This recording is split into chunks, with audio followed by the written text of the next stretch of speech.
All right, guys, what is going on?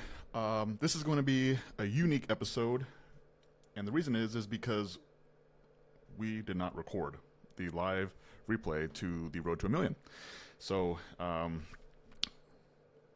it's unfortunate because that call was actually a pretty unique call in the fact that we had a lot of stuff happening. We had over the last 2 weeks we have had 7 cleaners who have quit, and 2 of those cleaners were trainers, and 2 of those cleaners were what we consider solid cleaners, and then we had 3 cleaners who were low performers. But it's definitely affected a little bit of the energy and the mood, and it was feeling pretty scary, and so that was what we shared on that live call, and So with that being said, we did not record it, so I'm just going to give you the overview of what happened that week, so that way, if you've been paying attention to us for now 51 weeks, this is week number 51 of this business, you can stay up to tune, even though we forgot to record it. I'm going to come back behind and give a little update of what happened on week number 51. So, without further ado here, I'm going to make myself a little bit smaller for all the people who can see me here, and we're going to go over our vision sheet. So, for the projected monthly revenue, or the end of the month revenue for February, we actually hit 64,457 that was billed, and so this was virtually exactly the same. Actually, we actually billed $67,000 in March, but our collected money was exactly the same as we'll see down below. So as far as like growth, we pretty much stayed the same. However, we actually were a little bit more profitable this month. And so in January, even with 5 payrolls, we were still profitable, which was the first month we had been profitable since Kate and I had been out of the office. And so without being part of operations, what I've discovered is that a cleaning business, around $60,000, if you're fully staffed, then that's where you break even at, around $60,000. And so, this month we collected $64,000 inside our QuickBooks, and we were $7,000 positive. And that's not, and right now, Kate and I don't pay ourselves, so that's like, that's like that would be considered our owner's pay and profit at the same time. So about $7,000, which is not bad. It's not bad considering that. 64 or $60,000 is obviously not the goal. As the goal is $83,000 a month, and the reason why is the goal is because there's actually some significant profit at about $83,000 a month. We're at $60,000 a month, like it's break even. We at least have the profit of our time, because again, like we're not working in the business. I think altogether, as far as like responsibilities in this location, my responsibilities is doing a team meeting once a week. That's about a 30-minute meeting. Kitty also does that with me. And then outside of that, we do an office meeting where we actually share this sheet exactly with our 2 office girls. And that takes about 30 minutes to an hour. And then outside of that, we don't actually have any operational responsibilities inside the business. And so the other things that we do for this business, though, Katie does one-on-ones with the office girls. She actually does one-on-one a week, and the girls do every other week. So that's a standing appointment for her. And then right now, either Katie or I review payroll. And that takes about an hour a week as well. And then I'm responsible for the marketing. So I'm making sure that, we have new ads, that our lead cost is good, and I work on the marketing. And so that's our responsibilities. So probably operationally, between the both of us, 5, 6, 7, 8, 9 hours a week at most operationally. And so that's the goal. As far as a time standpoint, that's something that is sustainable. Now it's actually needing to make a little bit more money. So that being said, our weekly revenue last week was $15,377. Total recurring clients are at 159, so it's slow build right now. Although we've been getting a lot of recurring clients, we've also been losing a lot of recurring clients. We had 73 weekly cleans, which is good. Revenue per clean was 211. Cleaners were currently at 15, although this is not the case anymore. Definitely we lost a couple. Assigned cleaning hours, 20. Goal is 28, and then total assigned cleaning hours for the week was 275. Goal was 426. The breakdown of the revenue of that 15,377 for the weekly basis, we had $5,000 was initial clean revenue, and then $10,000 is reoccurring. Okay, so about a 30-60 split on that. And then for QuickBooks, this is what was collected. So we collected 64,206 inside QuickBooks, and then we still have at the point of this at this time we had about $5,000 outstanding and for less than 7 days, and then greater than 7 days was just $669. Discounts, we gave around $599 in discounts. We had one correction clean. The rest were Google review discounts, and then we gave an offer for the end of February. That was trying to be a $50 voucher, and then we actually did a cleaning for a reason. And yeah, the story is actually kind of cool. If you maybe have listened over the last couple episodes, we did this cleaning for a reason for Joan McKeever, and she actually passed away shortly after we did that cleaning for a reason for her. So it was one of those moments where we got to do a service for somebody who was quite literally on their deathbed, and we got to give them a home cleaning absolutely for free. So that was a pretty cool experience.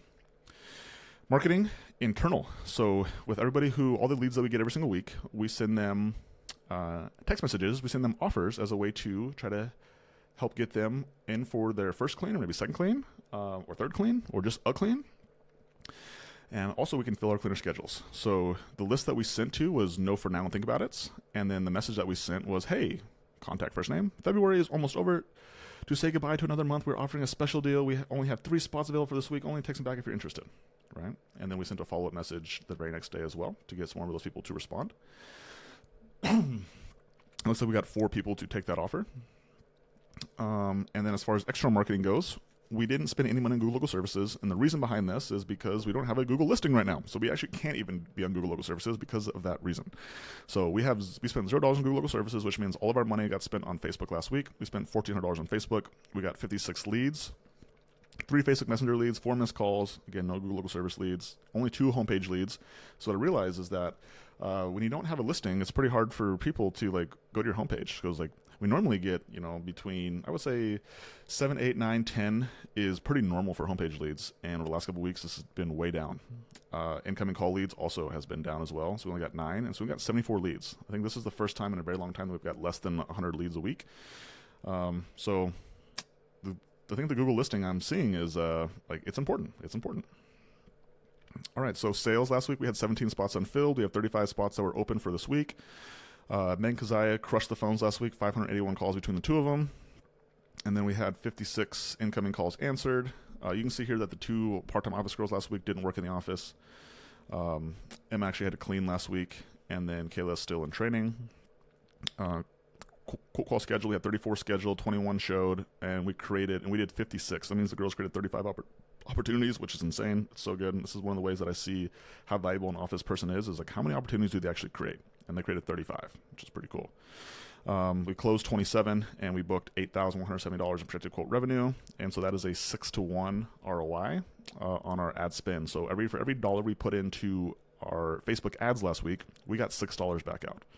And so a 5-to-1 is what I like to see as a base that lets me know that I can continue to actually market and not lose money. And then conversions last week, again, we actually got 7. We actually beat our goal. We got $1,201 in recurring client projected revenue, which is actually pretty cool. Again, out of the 73 cleans we did last week, 16 were new, 57 were reoccurring. We had 1 correction clean, 159 reoccurring clients, 64 occasional clients. We had 7 conversions. So out of the 16 that were new cleans, that's a conversion rate of 43%, which is pretty good.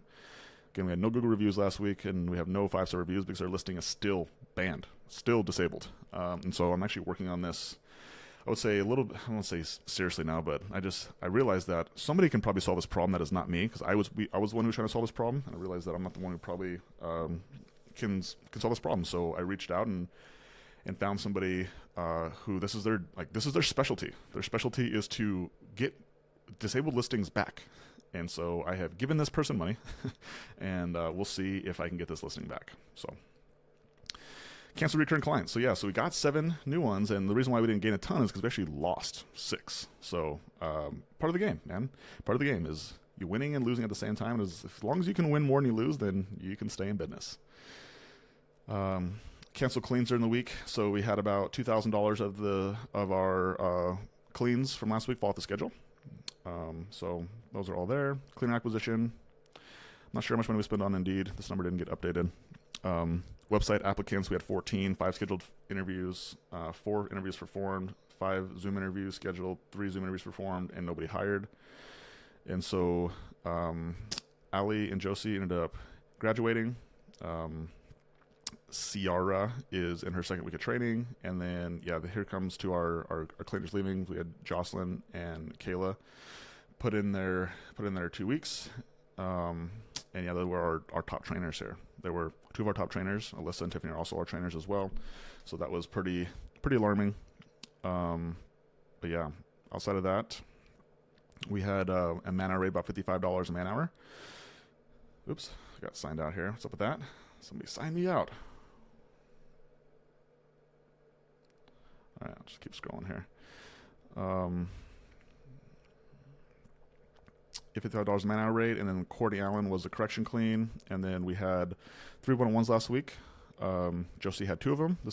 These ones were reactive one-on-ones, so we need to have a conversation with her to see if she still want to be on the team. She wanted to meet the standards, and she said that she does, so we'll give her an opportunity to try to meet the standards.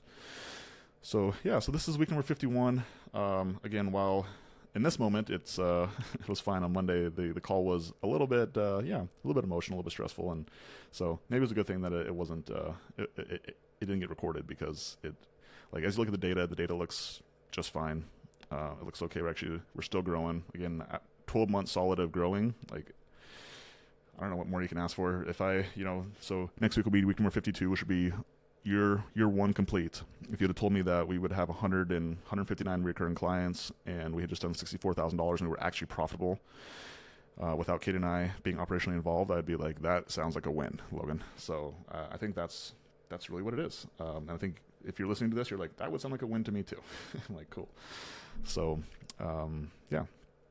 with that being said, this is week number 51, and so next week we definitely will record it. We'll pay attention, and so you can actually see the live version of us doing this Road to $1 Million call, and we'll see what happened, all the updates from all the cleaners leaving, see what our hiring system can do, seeing if we can continue to fill schedules, even though we lost quite a few cleaners over the last couple weeks. So appreciate you for being on this journey and for really caring about wanting to grow your business. I think it takes a lot of courage, and it takes a lot of persistence, and it takes a lot of rejection, being told no, and being able to overcome that to truly get to what would be considered success, whatever that means to you. Everyone has different versions and different variations of success, but for you to accomplish your goals, and I think just like a good reasonable goal to hit is for your business to profit $200,000 a year without you having to be operationally involved. That's a very reasonable goal. So next week we'll be back for some more. Appreciate you. Have a great rest of your day. Bye.